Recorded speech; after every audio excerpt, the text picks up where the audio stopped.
Pourquoi tu crois que tu dois forcément passer par un prêt pour lancer ton projet? Pourquoi est-ce que tu crois ça? Il y a une chose qu'il faut savoir, c'est que entreprendre, c'est risqué. OK? Lancer un projet, c'est risqué. Parce que quand tu lances le projet, tu n'as aucune garantie qu'il va réussir. OK? C'est un projet, c'est un rêve, c'est quelque chose que tu veux réaliser. Bien sûr, tu vas prendre toutes les mesures pour réussir, mais rien ne te garantit que tu vas y arriver. D'accord? Lorsque tu lances un projet, si tu commences par un prêt, tu as intérêt à réussir. Parce que quand tu échoues 2 fois. Non seulement le projet n'a pas marché, mais en plus tu te retrouves débiteur d'une banque. La banque va te traquer. Et la banque va tellement te traquer que tu ne seras pas prêt à rebondir.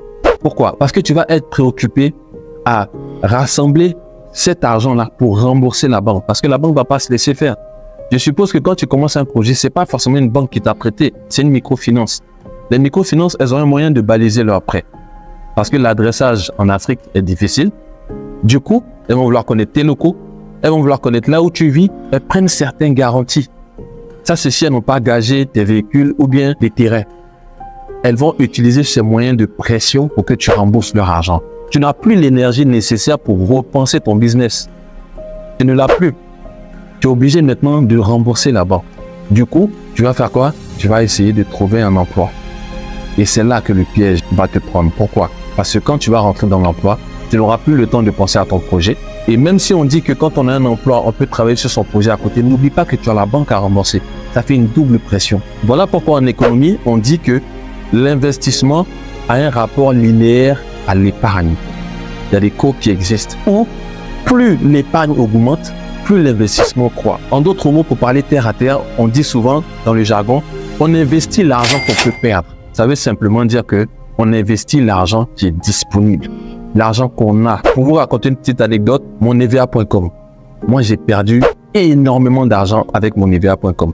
Et dans la période où on a tous perdu de l'argent, il y a beaucoup de gens qui se sont donné la mort. Vous savez pourquoi? L'une des principales raisons, c'était par leur argent. Il y en a qui ont pris de l'argent de leurs proches pour aller investir.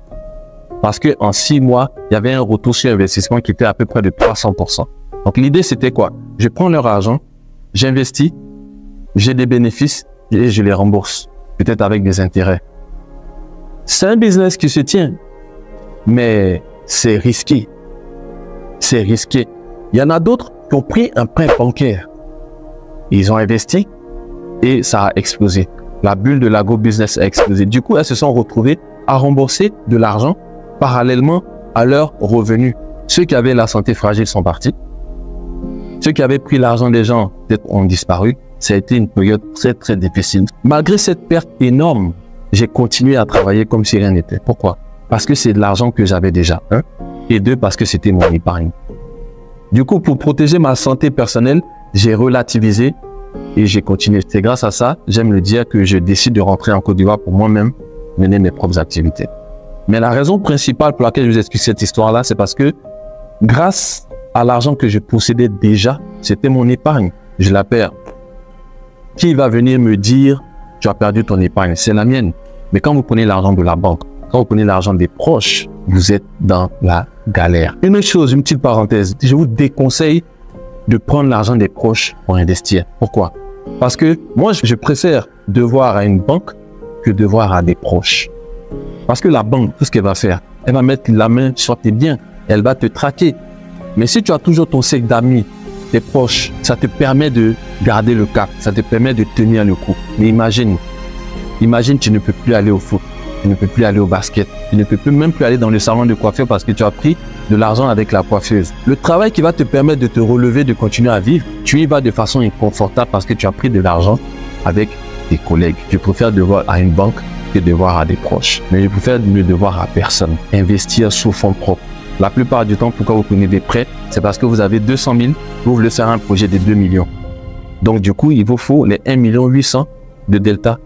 Alors que si tu as 200 000, tu peux commencer avec les 200 000 dans un projet modeste ou alors le même projet mais à une plus petite échelle et puis petit à petit aller vers tes 2 millions. L'autofinancement, ça fait que tu avances tout doucement mais tu avances certainement, tu avances sûrement. Ça t'évite les pressions. Quand tu prends l'argent des gens, tu es maintenant obligé de faire ce qu'ils te disent de faire. Voilà pourquoi moi, tout ce qui est concours pour remporter des prix avec des grandes sociétés, j'en fais très peu.